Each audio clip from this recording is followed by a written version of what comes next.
So hey guys, welcome to another new vlog of Basta's vlog. শুভ মহালয়া সকলকে। আজকে হচ্ছে মহালয়া, আর আজকে অনেক কিছু করার প্ল্যান আছে, বাট জানি না কতটুকু করতে পারবো। সো এখন আমরা 4জন বন্ধু মিলে চলে যাচ্ছিলাম একটি ইন্টার্নশিপ করার জন্য একটি এনজিওর আন্ডারে। হ্যাঁ, আমরা 4জনই যাচ্ছিলাম, বাট একজন এসে এখনও পৌঁছায়নি। সো 4জনই অপেক্ষা করছিলাম, আর তখনই একটি বাচ্চা এসে আমাদের কাছে কিছু খেতে ছিল, কিন্তু যেহেতু আমাদের কাছে কিছুই ছিল না, সেই জন্য আমরা কিছু দিতে পারিনি। সো এখন সে চলে এসেছে, মানে আমার সেই বন্ধুটি, যার জন্য এতক্ষণ ধরে আমরা অপেক্ষা করছিলাম। হ্যাঁ, এখন আমরা 4জন মিলে যাচ্ছি ভারত সেবা আশ্রম বাগডোগরাতে, যেটি অবস্থিত।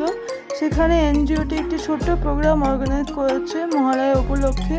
So let me show you my Mahalaya's outfit. So আপনাদের আমার আউটফিটটা কেমন লাগলো অবশ্যই কমেন্ট সেকশনে জানাবেন।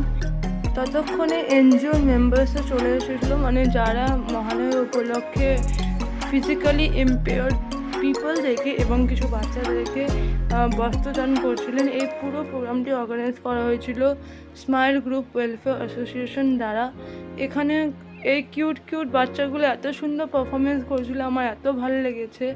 আমিও তারপর তাদের সঙ্গে গিয়ে যোগদান করলাম এবং যতটা আমার সাধ্য অনুসারে আমি তাদেরকে আনন্দ দেওয়ার চেষ্টা করেছি। আর তারপর আমি তাদের সঙ্গে কিছু কুইজ খেললাম, যেটি আমার জন্য খুবই স্পেশাল ছিল। মানে আমার এত ভালো লেগেছে তাদের সঙ্গে টাইম স্পেন্ড করে, এবং তারপর তাদের জন্য খাওয়ারও ব্যবস্থা ছিল সেখানে। সো এই ব্লগটা এখানেই এন্ড করতে হচ্ছে, যেহেতু ব্লগটি অনেকটাই বড় হয়ে যাচ্ছে। বিকালে আরও অনেক প্রোগ্রাম আছে, সেগুলো আপনারা আমার নেক্সট ব্লগে দেখতে পাবেন। Till then, bye by.